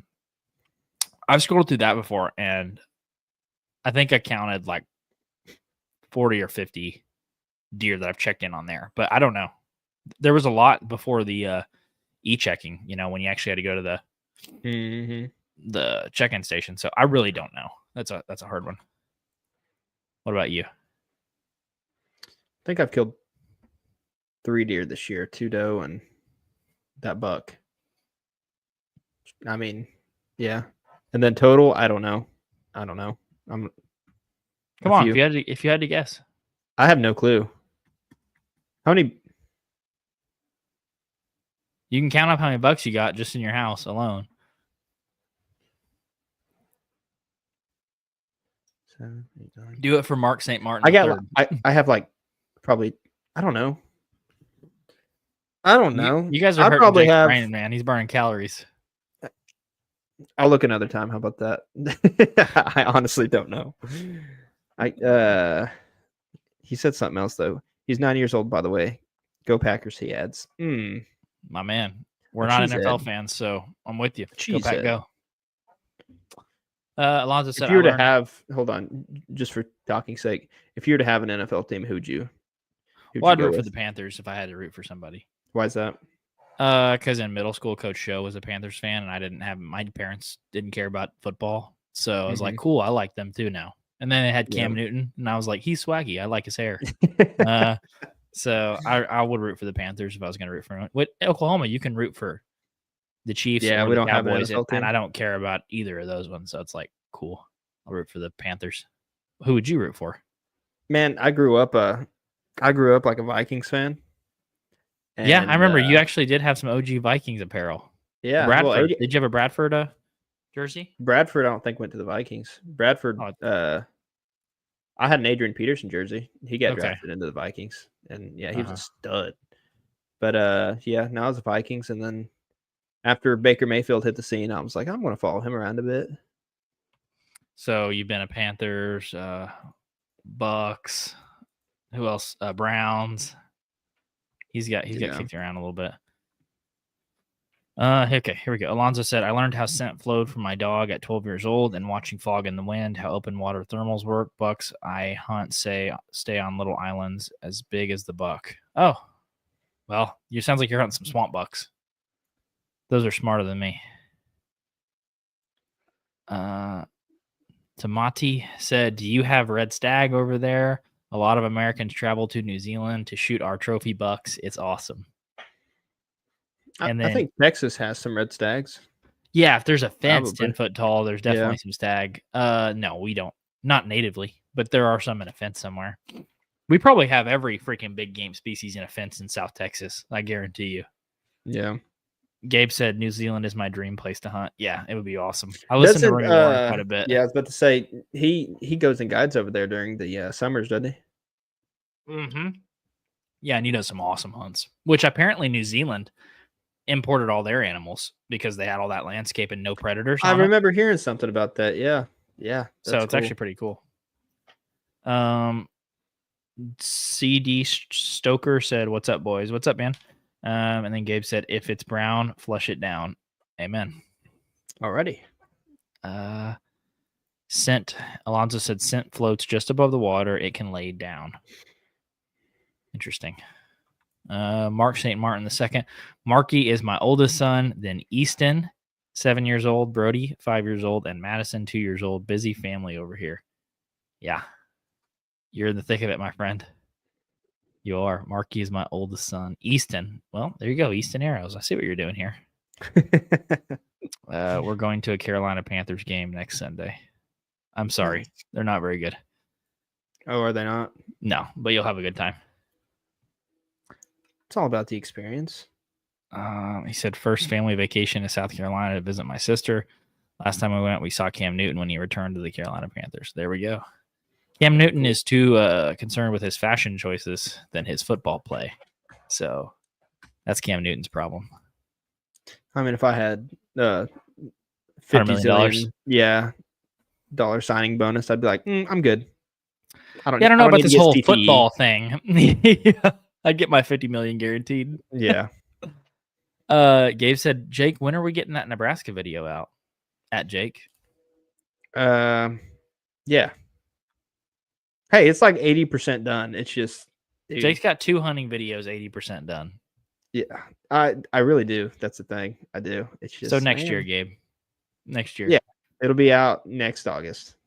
We're running out of time. We're running out of real estate. In January, people won't care. People they really won't. People barely care right now after Christmas. I think we're caught up on comments. It's been 80% for 3 months. You're not wrong. It happens. Gabe's calling it. He's calling it how it is. I mean, someone was filming over there though, and it was probably the worst B-roll I've ever seen in my whole life. So I just have to try to make that look good. That's all. I can't hate. Gabe did pretty good on the B-roll. Gabe did good on the B-roll, but yeah, it is what it is. And making the big bucks come over to him while he's scouting. He's like, dude, there's a 135 over here. I'm like, no way. And he sends me a video. I'm like, okay, he's not lying. So I got a general question for everybody who's listening, and I guess even you, Gabe, up in Ohio. It's December 15th right now. Do your standards go down as the season progresses? Right? Because we always talk about that in summer. We're like, 150 or bust, 140 or bust, and all of a sudden season hits, and it's like October 15th, and you're still holding strong. You're like, I'm holding out for 150, but if something gets me excited, I might shoot it. And all of a sudden, the rut happens, and you're like, all right, the best is here. And then all of a sudden it fades, and you're just like, man, okay, well, at 120 would be nice. What's your thought? Like, does your standards go down kind of that way, or? Depends how the early season went. If you've already shot a good one, probably not. But if you're still, if you've hunted 40 or 50 days a year and you still haven't got one, how do you not have a sliding scale? Aaron Olson put it pretty well to me one time. He was like, I have a sliding scale. He said, I take a few inches off every day. I don't kill one. And I'm like, 100%. It's like the rutcation. It's like 140 or bust. Second day, 136. Third day, 132. Fourth day, 126. Fifth day, horns. Like that's how. Dude, it sucks because, like, let's say you go on a rutcation on public, and it's like, yeah, everybody has high hopes. Everybody tries to stay motivated. There's some deer sightings of some antlered deer, but if you're that person that's like, man, I this is day 4, we're here on day 6, and like as soon as you see a pair of antlers, it's only a 120-inch buck, but to you in that moment, that looks like, hey, there's actually some antlers right there. That might be 130. He might actually go 130. It's like, dude, be honest. He's 105, 110 at the max. Like we've all been caught up in that scenario. Mm-hmm. But it's just like you don't have anything to base it on. That's the first deer you see, and you're just like, ooh, kind of get a little bit of that wide eye. Yeah, it's always a sliding scale in my opinion, unless you just have primo on private. Like, no, it's not a sliding scale in a sense, but like public, it's always a sliding scale. You always like, oh man, there's so many 140s. How would I not get a shot at one of them? Mm-hmm. And then you're sitting there, day 5, like an antler deer would be awesome. Yeah, I mean, it has to be. Gabe said. He said, depends on what type of food you have. If you have a cornfield that wasn't picked very well, you would pull a lot of deer from the area. You'll see new bucks you haven't seen before here late season. Can be super awesome if you stay patient. I'd only hunt the evenings, though. Don't go in the food in the morning. That's good advice for the Midwesterners that are listening. We probably got a lot of Southern people that are like, "What about a corn feeder?" And I'm like, "Same, brother." Jordan W2X, what's up, dude? He said, "Shoot whatever you don't have at the house." There you go. Yeah, Yeah. that's a good way to put it too. Alonzo said, "I don't know how to post pics of the bucks. I shoot 20 yards or closer. I had a 130 class. Just look at me at 7 yards. Oak smoke going just this year. Just didn't feel like shooting it." Nothing wrong with that. Don't stoop your standards. Yeah, There's dude, another one for you. 130-inch buck at 7 yards. I'd probably have to do it. Yes, I would too. Here's you another one. Head of the Holler. Happy holidays to y'all and the families. We thank you for all the hard work and putting in all the time. It really seems y'all have found your niche in life and do one hell of a job. Keep it up. Thank you, sir. We That's very appreciate the kind of kind you. words. And happy I hope you have holidays a. to I you hope and you your have a family as happy well. holiday. I hope you shoot a big Yeah. buck. You need to hope if I shoot a big buck. I still got one tag to fill. It's So time. just to I know we touched on this a little bit ago. In 2026, we might be doing some sort of Caribou. not exotic hunt or whatever you call it, not whitetail hunt, right? Yeah, it's like an adventure hunt. Western hunt. What would be up on the docket first, you think? Is it caribou? Yeah, I'm trying to do the slam. Next year I would really like to shoot an antelope. That's like high on my list, but I also want to go elk hunting. But as far as like Alaska, it's bad. I see where this is going. It's bad. I see where this is going. I'm like, you got any of them Western Yeah. species? Yeah. Well, see, that's the thing. I think antelope is very attainable, right? Because like you had shot Not for me. opportunities in Nebraska. Like we have antelope here in Oklahoma. Now, granted, you got to draw out for it or get some sort of landowner permission, which I think is doable. But it's like it's right there at arm's length, but yet it's still so hard to do. Because like Nebraska is a good place to do it. It's just probably a little bit harder to do it in Nebraska versus like if you put in for Wyoming or something like that. Dude, they're tough, sneaky little animals. Like they're small, they're hard to get close in on. When you shoot them, you're out in the plains, so you're like whipping around. They're hard to stalk. They live in grass this freaking tall. They're like with a rifle, I would argue antelope is probably one of the easiest species to kill. With a bow, it's hard. Like you're talking probably 70 plus yard shots on average at a little animal. I think my shooting ability is what held me back in Nebraska. It's like shooting long range. I don't do that very often. So trying to shoot them at 70 plus, you're like, frick. What was the closest you've had? I think the closest that I had was like upper 70s. Really? See, that ain't too terrible. But they're half the size of a deer. Yeah, but there's a lot of podcasts I was listening to around the time, like when you were going to Nebraska for your antelope. I was just curious and like kind of how that hunting goes. So I listened to a guy and he said his shortest antelope kill was like 111 yards. Now, granted, I don't know who this guy was or whatever he does, but he's killed a few. And he said his shortest was 111 yards. He said that's something people get twisted is like you're going to have to take long shots. He said people throw that, the not ethnicity, what I'm trying to say, how ethical that shot is. But he said with antelope specifically, you kind of have to just throw that out the window a bit. If you're trying to get it done with the stick and string. Yeah. Yeah. And I really want to kill one. Because I've been twice now with a bow and haven't killed one. We went once with a rifle and we killed 4. Yeah. Does. So it's dude, I want to kill one so bad. They piss me off. It's like they laugh at you. They're like sitting like they're just like pointing at you like, you can't hit me.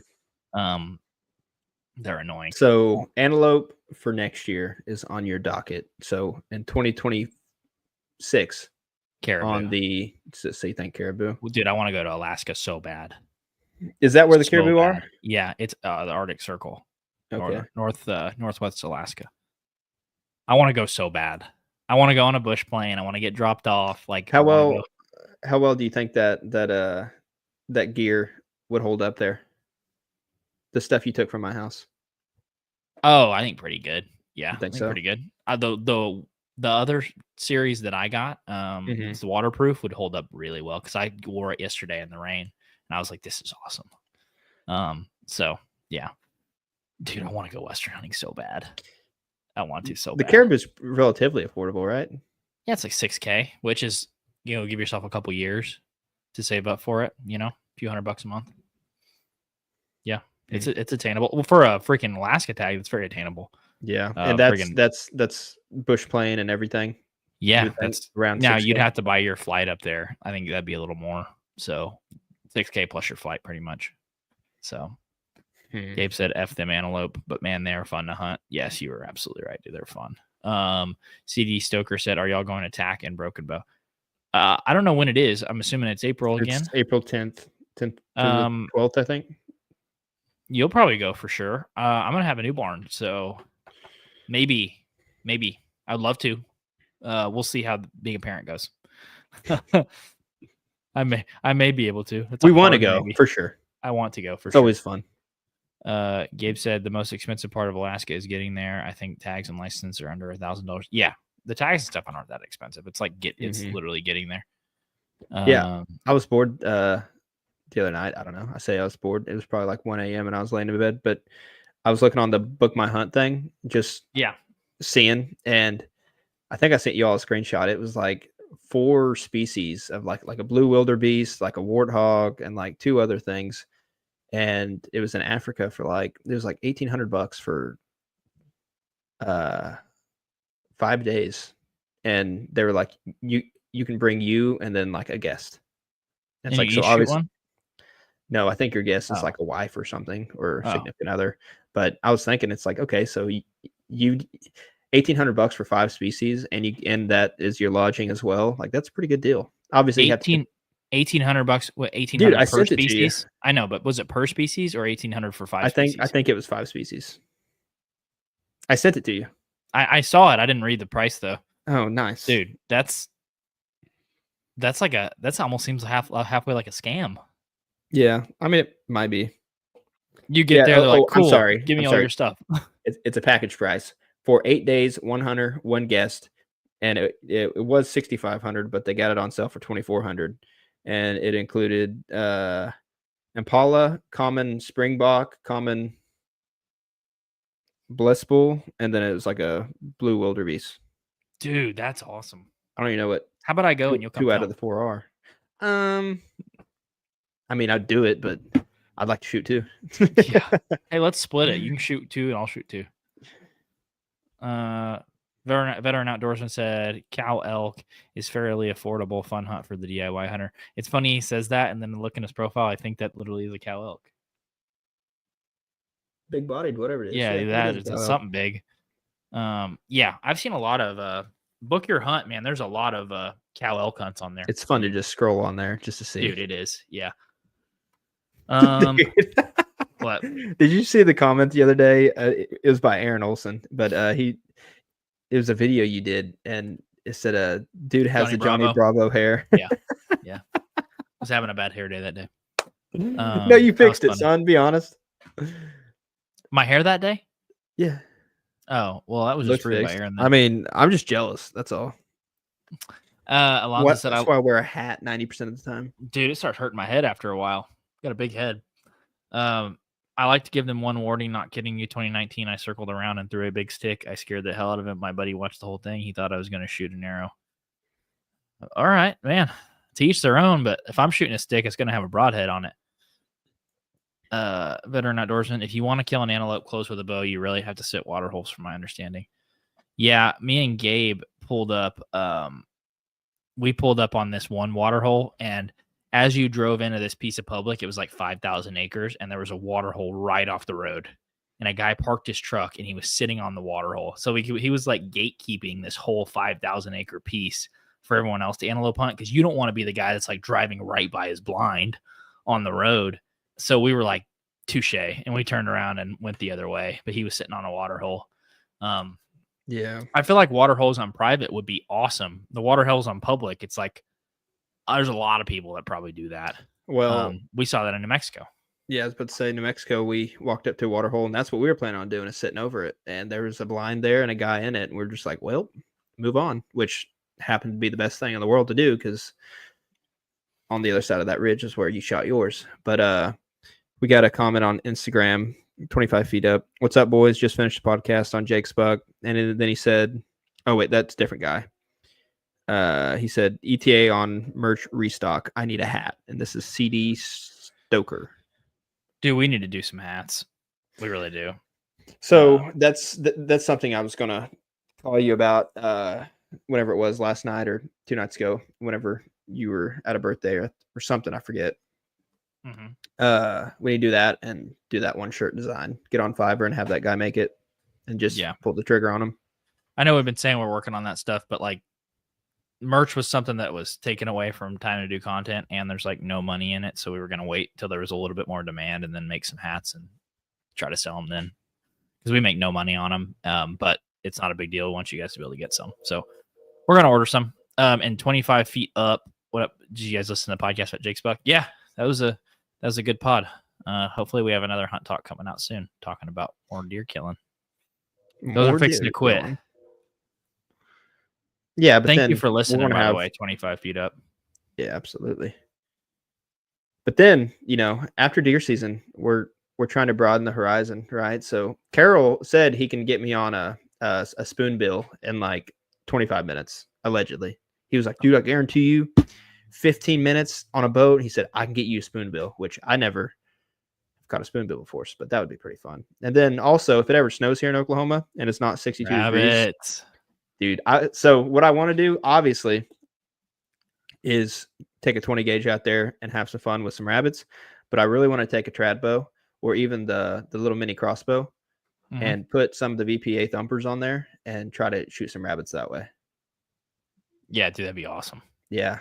That'd be awesome. Because we got enough briar patches around here where I think we could at least get some shot opportunities. Oh yeah, dude. We're trying to do a lot more like broader stuff where we can hunt a bigger portion of the year, obviously, especially making content.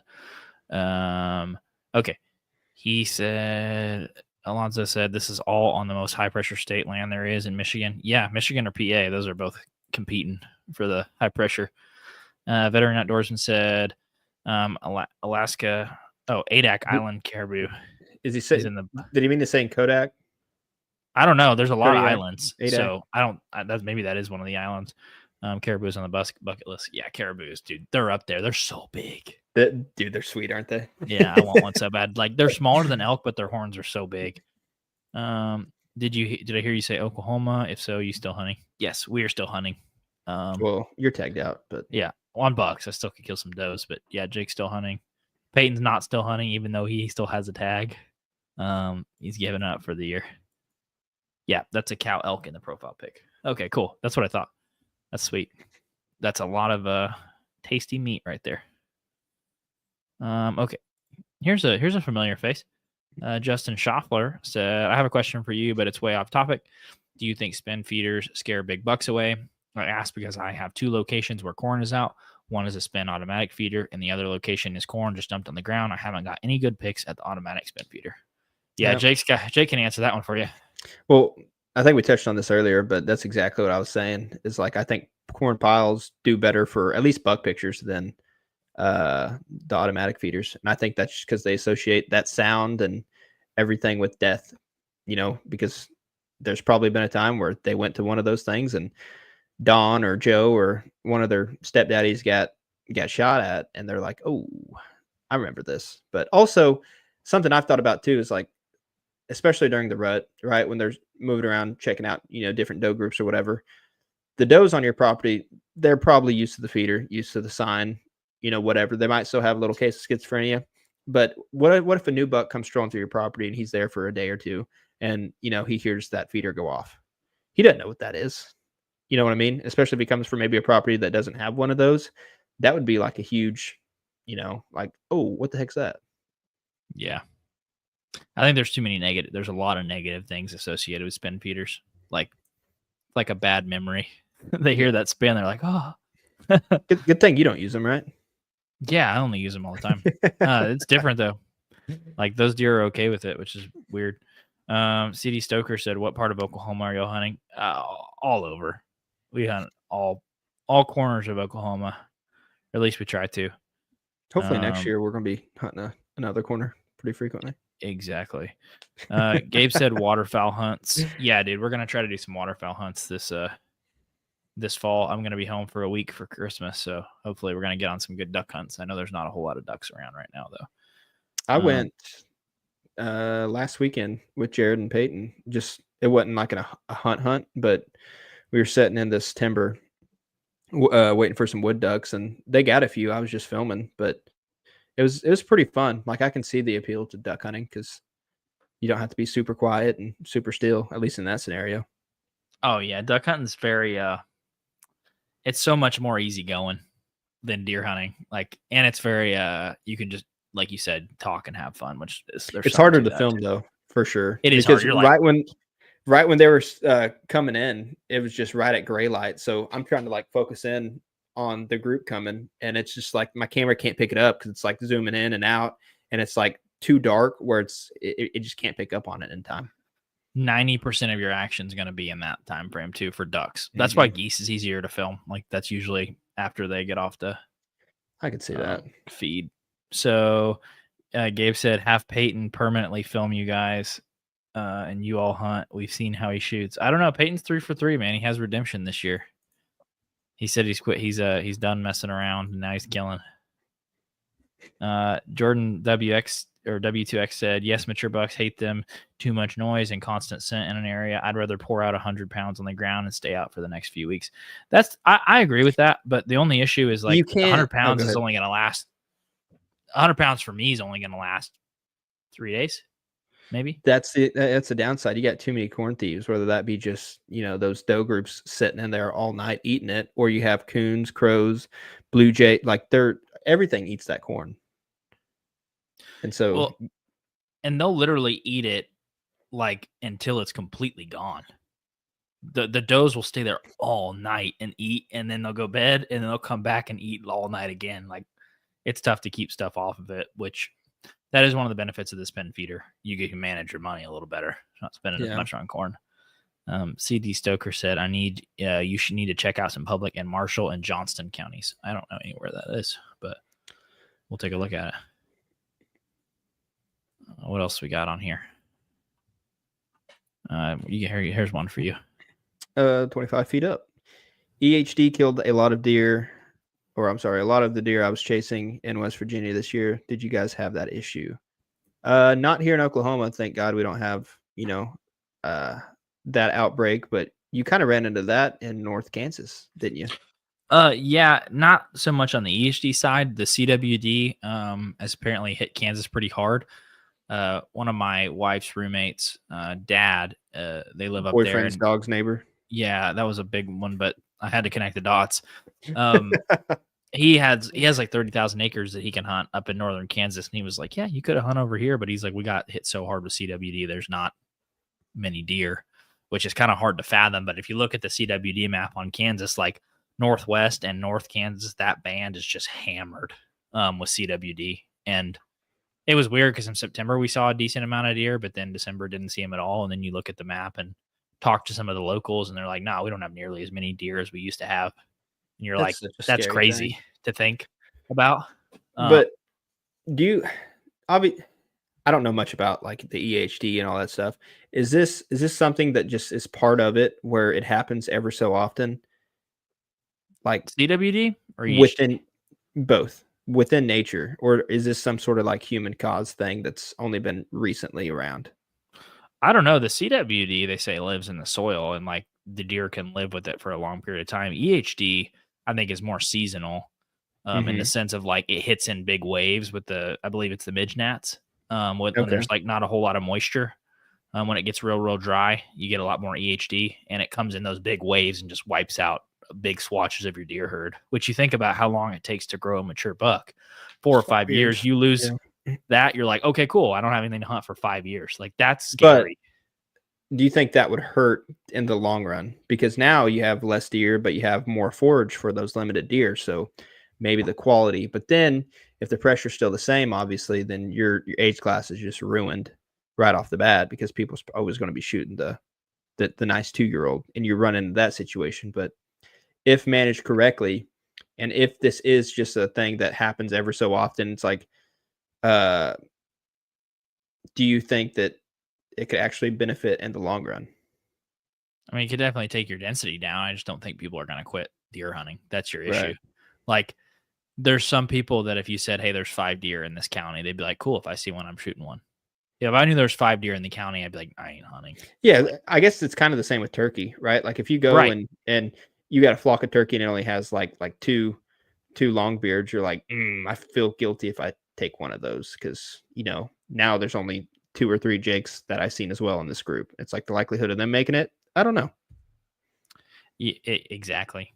I know our buddy Jers, they used to have a really, really big turkey roost, and the population went down by 50%. And they still had hundreds of birds, but they were like, it went down 50%. I don't feel comfortable shooting a bird. And so they would just let them go. Like, so yeah, that's tough. That sucks. So I'm glad we haven't experienced that. But I know Oklahoma's getting into the CWD research more and more. Well, it's coming. It's coming. Yeah. Alonzo said, have you ever heard a doe sound like a donkey? This is no joke. I found an old call. I could make the sound of a donkey like it sounded, but it stopped working. No, I've not heard a doe sound like a donkey. Have you? No. Closest thing I've had a doe sound like a donkey is in 2021, whenever I shot that doe and like heart punched her and she dropped and she let out a pretty good roar. But other than that was a blood curdling scream. Yeah. It happens during a drought. Yep, Christian, that's right. You nailed it. Okay, yeah. Nailed exactly. Nailed it. Caleb Williams on Instagram said, are y'all going to hunt any coyote tournaments? That'd be fun. I mean, if you're in town and, I don't know. It was hard filming last go around on that because it seemed like some people weren't that into it. But I would like to have done it, though. Like, I would have been super into it. It'd be fun. Yeah, we would love to do some coyote tournaments. Maybe not in the cards this year as much because I have a baby due on February 28th. So, and that's peak coyote season. So probably not for me. But when I get moved to Oklahoma, absolutely. I would love to do all things are dying. Oh, thanks, dude. Yeah, it's going to be a bad day to be a 2-year-old deer. I heard a doe 25 feet up said, I heard a doe grunting the season and a fawn ran up to it and started feeding. That is funny. Did you hear doe grunts at the lease this year? You didn't hear them? Okay. I heard good buck grunts, but they didn't come from the does. I heard it for the first time this year or 2 years ago. Those little doe grunts, apparently they do a little like that. And dude, it's pretty cool. Like, cause you think, oh, that's a buck doing that. And they come out and you just see the doe going, It's pretty funny. They do little grunts. I've never heard a doe do that. They do. Alonzo said all my friends would LOL at me using that call till the deer run in. Yeah, maybe you just carve a piece of the market out with a donkey call for deer. Didn't Charles Beatty say something like that? Like some sort of weird whistle or what was that? He did it with his hands and he was like, yeah, it's like a mew or something like that. Yeah. Charlie's probably seen it all from the deer woods though. That's something you could probably call and ask him because he would probably be up for that conversation. I thought about this the other day.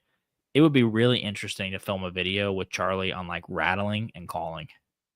Like taking him out somewhere? No, but like just have him demonstrate like how he rattled and how he called because that's all they were doing was rattling and calling.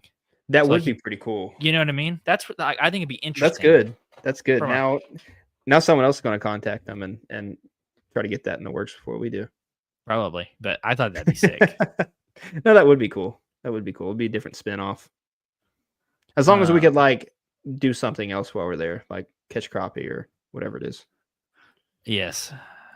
He said nailed it again. I thought it was a buck at first. Yeah, exactly. Those little doe grunts are hilarious. Alonzo said, I've lived by the river bottom for 50 years. Nothing I say is a lie. Nice. That's awesome. 25 feet up. CB made like a farting sound. That was hilarious. Is he ever putting out that second dang book? man, he keeps telling us every year. He tells us every year, but I haven't We're heard just gonna have to anything. lock him in a room, I guess. Yeah. Y'all need to just keep messaging him, and maybe he'll sit down and write it. It's easy, just be the animal you hunt. Yep. It just like that. Do you watch that guy? No, The Gambler? You don't watch that one I don't think so. on Facebook? Carol does. I watch all the Mazals. You know what I mean? Like they're selling diamonds or watches, and like Mazal. This is 40, It's awesome. 41 Cousin millimeter Price. Rolex, date just. Yeah, Beautiful Dude, piece. those are my favorite. I don't even Yeah. own a watch. I don't either, but I know a little bit about Rolex now just watching this on Facebook. The Caleb Williams dial's a said, little scratched. yeah, he said, did y'all see the Ohio Hunter finally got charged? Yeah, we talked about that earlier. Yeah, they got him pretty good, as they should have. That's a good question. 25 feet up. What is your favorite Charles Beatty story? Oh, dude, I already know mine. What?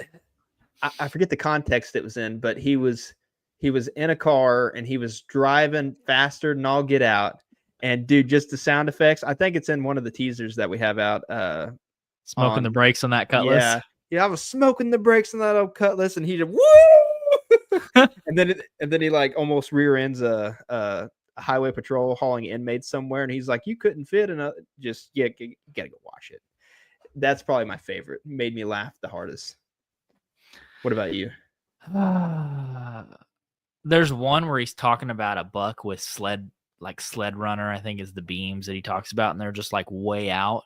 And he animates stuff with his hands and his body really, really good. And he's like, that buck came through there 20 inches wide, 28-inch beams. And he does that story.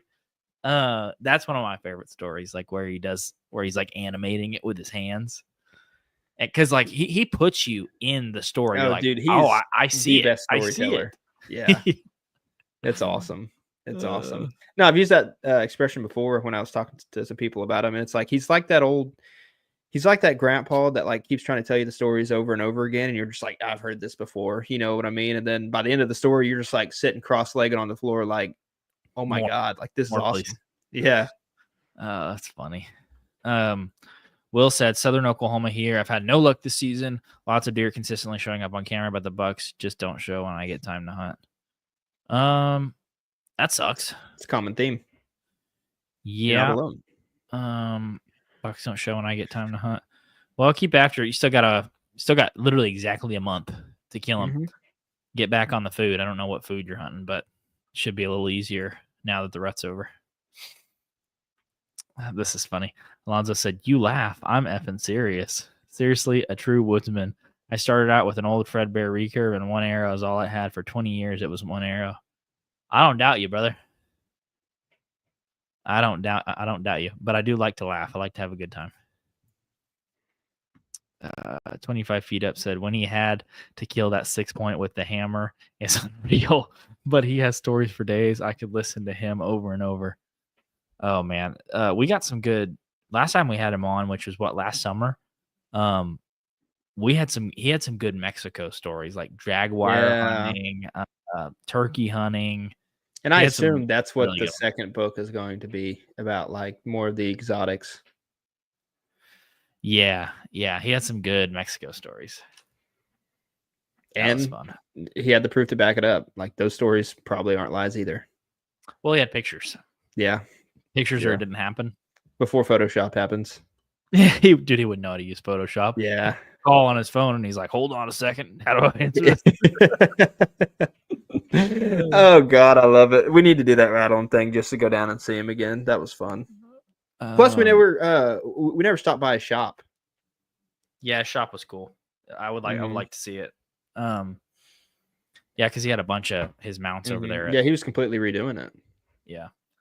Roy's place was incredible. I need a lake home like that. Me too. Don't put your mounts up in there unless they're like hidden behind the wall, though. Yeah. Bleach them white. But even when he was explaining that, he was like, "Oh, that's just a UV off the water. It bleaches this hide." And it's just, dude, how do you make words that fast and like that eloquently? I don't know. Just a gift from God. Yeah. He was after that monkey with that weird call. Yeah. That's funny. Alonzo said, I've pissed off a lot of people when they think I'm a deer for hours. Then I come walking out once it about comes to blow, he thought I was a big old buck. Sounds like you're a good deer caller then. People think you're a deer. I usually can tell in about 5 seconds if somebody's a deer or not. Yeah. Especially on public. I like to have a deer mounted by that dude just for the story. Yeah. Here we go. Gabe said, don't mention politics with Charles. You'll be there. You'll be in a 3-hour conversation with him. Did Gabe talk to Charlie? Yeah, I think they've messaged on Instagram. I think he's pretty nice. responsive on his Instagram DMs. That's funny. Well, I think, Christian, I'd like to hear more on your recurve hunt last year, the draw hunt. Oh, okay. Well, you guys make sure if you have any last second questions, make sure to drop them because we're probably going to stop around 2 hours. So we got like 10 minutes left. The recurve draw hunt. So drew in for a hunt at MCAP last year. Went by myself. I think it was October 27th through the 29th is when that hunt was. Went in, you get a orientation one day, and then you get it's not a half day, it's 2 hours to scout. So it's on a ammunition plant. So they have to drive you everywhere you go, and you kind of follow them with your truck like in a caravan. So we got a half day to scout. Went in there and looked in between 2 bunkers, walked into a really good bedding area that had some shredded cedars in there, and then a good like helping of red oaks, big old freaking 50-cent piece size red oaks. And so good sign. Went in there and saw like 4 does splash through the creek in the morning, stayed in my set. I was about to actually get down, hunting in a V tree, had my saddle. I had my lineman's rope on one part of the V, my tether on the other, so I was kind of counterbalanced.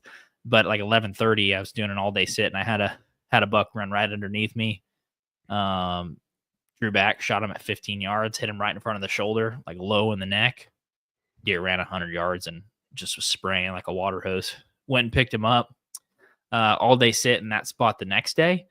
Didn't see a single deer. Or I did see a deer, but they were way up on the hill, just does. So I got down.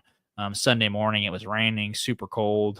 It was on October 29th. And then I went to a new area I'd never hunted before and saw like 4 new bucks and like 10 does. And last few minutes of the hunt, you had to be out of there by noon. And it wasn't like you shoot a deer and get to church for it after noon. If the hunt's done at noon, whether you shoot a buck at 11:59 or not, you got to be gone. So I had a really nice, probably 130-ish type buck that I grunted in right at probably 11:50-ish. And he came in and he was like 30 yards quartering too. And I was like, that's might as well be 100 yards with a recurve. So he walked off, called it a good hunt, and it was a good time. If you shoot a doe in there, you get a quality pass, so you get to come back the same date the next year. I could never get a doe down. Had more shots at bucks than I did does. So now I'm stuck putting it again with Jake and Jake. Yeah. I bet you got a rock, didn't you? Yeah. The buck I shot ended up netting Pope and Young. I think it was like 126 and 7/8 gross, and then he netted like 125 and an eighth or something. So yeah, I got a rock. So that was sweet. Zach said, y'all have a good one. Love the improvements of the podcast. Thanks, man. Always appreciate you listening. And 25 feet up said, thanks, fellas. Sorry to spam you tonight. Appreciate the podcast and videos. Good luck the rest of the season. Jake, keep after him. Thanks, man. Appreciate Thanks it, for watching. And you weren't spamming. We appreciate the comments.